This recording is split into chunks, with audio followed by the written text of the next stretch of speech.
Hi friends, welcome to kitchen Guru. நாம் இன்னைக்கு முள்ளங்கி கீரை பொரியல் எப்படி செய்யறதுன்னு பார்க்க போகிறோம். இந்த முள்ளங்கி கீரையில் அயன் சத்து, நார் சத்து அதிகமாகவே இருக்குது. கண் பார்வைக்கு ரொம்ப நல்லது.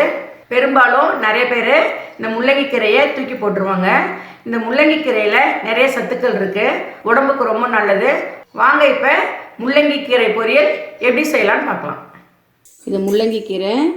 இந்த முள்ளங்கி கீரையை இந்த மாதிரி நம்ம ஆஞ்சி எடுத்துக்கலாம்.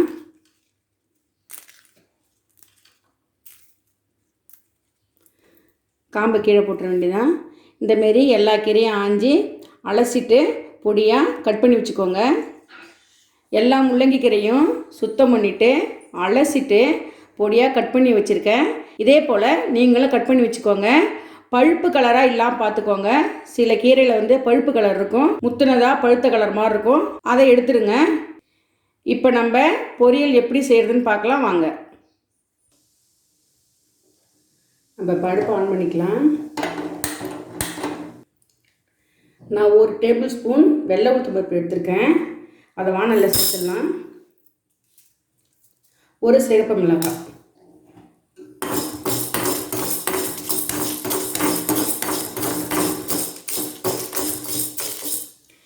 நம்ம எண்ணெய் சேர்க்காமல் இதை வறுத்துக்கலாம். இந்த பொடியை நம்ம கடைசியில் பொரியலில் சேர்க்க போகிறோம், அதனால் நல்லா சிகப்பாக வறுத்துக்கலாம்.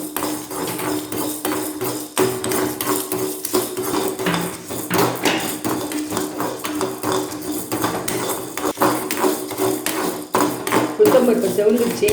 இப்போ நம்ம வேறு பாத்திரத்தில் மாற்றிக்கலாம்.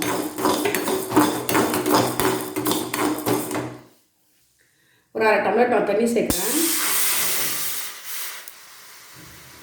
ஒரு 3 டேபிள் ஸ்பூன் பாசிப்பருப்பு எடுத்திருக்கேன், அதை நம்ம வேக வைக்கலாம். மிதமான தீயிலே பாசிப்பருப்பு வேகட்டும். உளுத்தம்பருப்பு ஆறிடுச்சு, மிக்சியில் நம்ம பொடி பண்ணிக்கலாம். நம்ம பருப்பு வெந்துருச்சான்னு பார்க்கலாம். பருப்பு இந்த பதத்தில் தான் இருக்கணும். இதை இலப்பதம்னு சொல்லுவாங்க. பருப்பை இப்படி அழுத்தினீங்கன்னா இப்படி நசுன்னா போதும். இது இலப்பதம்னு சொல்லுவாங்க. நம்ம இப்போ பருப்பை இறக்கிடலாம். 1 ஸ்பூன் எண்ணெய் சேர்த்துக்கலாம். எண்ணெய் சூடேறிடுச்சு. 1/2 டேபிள் ஸ்பூன் கடுகு,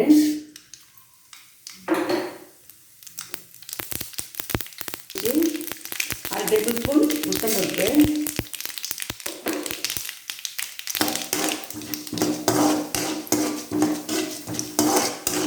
உளுத்தம்பருப்பில் நம்ம 1 மிளகா சேர்த்துருக்கோம், அதனால் சின்னதாக 1 மிளகா, சிகப்பு மிளகா.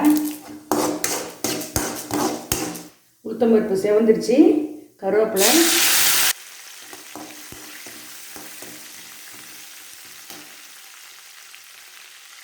ஒரு பெரிய வெங்காயம் பொடியாக கட் பண்ணி வச்சிருக்கேன், அதையும் சேர்த்துக்கலாம்.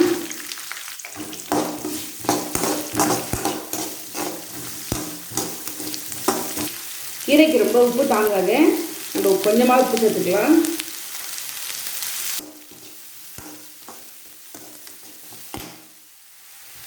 வெங்காயம் கலர் மாறிடுச்சு, வெங்காயம் வதங்கிடுச்சு. இப்போ நம்ம முள்ளங்கி கீரையை சேர்த்துடலாம்.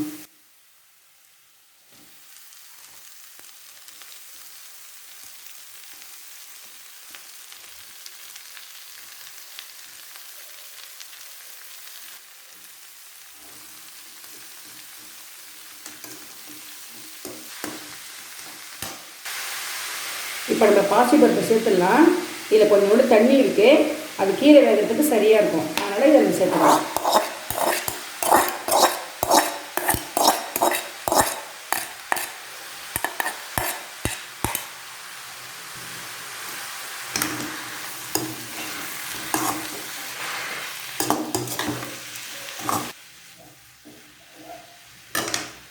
கீரை எப்பயும் மூடி வேக வைக்கக்கூடாது, திறந்தே இருக்கட்டும்.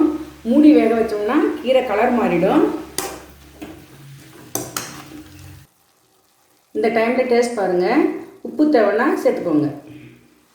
நம்ம மிக்சியில் அரைச்ச உளுத்தம்பருப்பு பொடி ரொம்ப நைஸாக அரைக்கக்கூடாது, கொஞ்சம் பரபரப்பாக இருந்தால் தான் நல்லாயிருக்கும். நம்ம பாதியும் சேர்த்துடலாம்.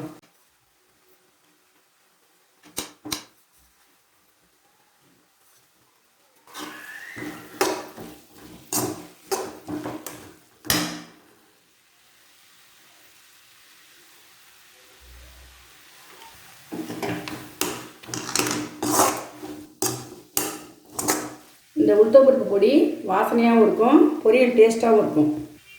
இப்போ நம்ம தேங்காய் சேர்த்துலாம். ஒரு 4 ஸ்பூன் தேங்காய் துருவல்.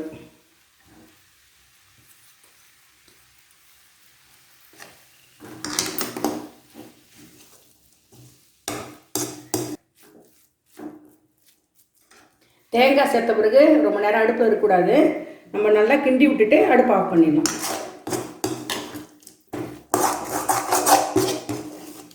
முள்ளங்கி பொரியல் இப்போ ரெடி ஆகிடுச்சு. நல்லா கீரை வெந்திருக்கு, நல்லா வாசனையும் வருது, அந்த உளுத்தம்பருப்பு பவுடர் வாசனை வருது. இப்போ நம்ம அடுப்பை ஆஃப் பண்ணிடலாம். முள்ளங்கி கீரை பொரியல் இப்போ எப்படி செய்கிறதுன்னு பார்த்தோம்.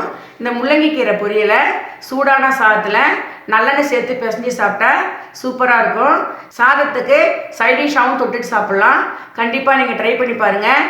இந்த வீடியோ பிடிச்சிருந்ததுன்னா லைக் பண்ணுங்கள், ஷேர் பண்ணுங்கள், கமெண்ட் பண்ணுங்கள்.